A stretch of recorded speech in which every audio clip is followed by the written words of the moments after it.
Hey everybody, welcome back to Misty's Pantry, and today we're gonna make an Inkigayo sandwich, which is a trending Korean sandwich, and it started trending sometime last year. So what it is, well, the history of it is that the owner of the SBS Studios created it for a lot of the talent, and it's called Inkigayo because that was the name of the music show. So we're going to start with letting you guys know that my videos are not for children, so make sure you get an adult. And we're going to boil 1 potato and 2 eggs. Make sure that the potato is soft and make sure that the eggs are cooked all the way through. It usually takes about 14 minutes for the eggs. If you poke the potatoes with a toothpick and they go all the way through, then they're done. So what we're going to do is we're going to cut up the potatoes and we're going to cut up the eggs. And I have 2 imitation crab legs or sticks, and we're going to cut all of those things up as small as you can get them. I didn't want them to be like finely minced because I wanted that texture in the sandwich.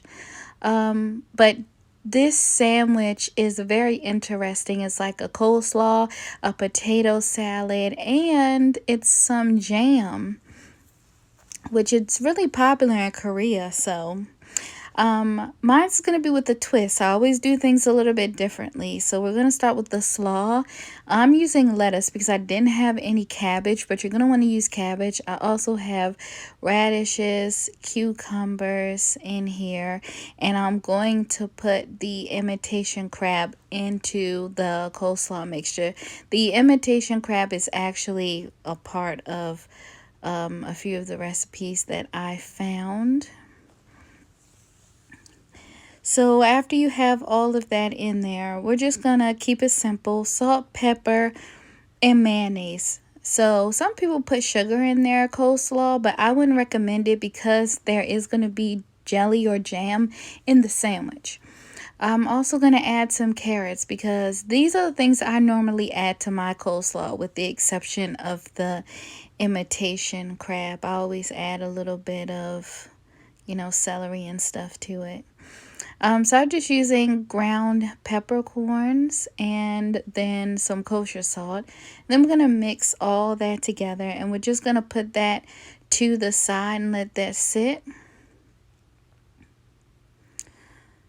And if you let this sit for 24 hours, then it's really going to let those flavors marry. So next, we're going to move on with the potato salad. So we're going to take the potato and those eggs and place them into a bowl.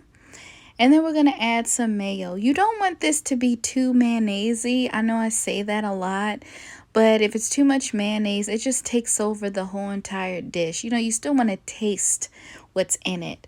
So we're just going to add that same peppercorn and that kosher salt. And we're going to mix it up. And I'm going to do just a little bit of mashing while I'm mixing. Just break down that potato just a little bit more, but not too much, because we still want that texture in there. Once everything has been mixed, we're going to assemble. So you want to use 3 or 4 pieces of bread. Now, some of the recipes I saw with 3 pieces of bread, and I also saw some with 4 pieces of bread.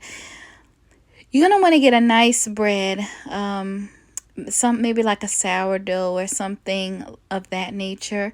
On one bread, you're going to basically make the potato salad in a sandwich, and then you're going to make a jelly sandwich. Now, normally this is with strawberry jam, but I only had grape jelly, so you can use strawberry jam or strawberry jelly, and the ones that have the chunks of strawberry in there would probably be awesome as well. Then in another sandwich, you're going to use the coleslaw.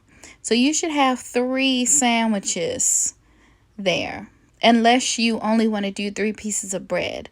But the jelly is going to go in the middle. So you're going to put The coleslaw and the potato salad on opposite sides, and the jelly sandwich goes in the middle, right? Now, you're going to want to use some plastic or some of that really nice plastic wrap so that you can get the sandwich all together. That way it doesn't fall apart when you go to cut this sandwich. So afterwards, we're going to cut it in half and then it's ready to go. Talk about some sandwich, right? I mean, this has become pretty popular. And there wasn't really an original recipe. People have kind of gone off of what they saw. So I hope you guys enjoyed this. And if you try it, let me know. Make sure to like, share, subscribe, hit the notification button. And I will see you guys in the next video.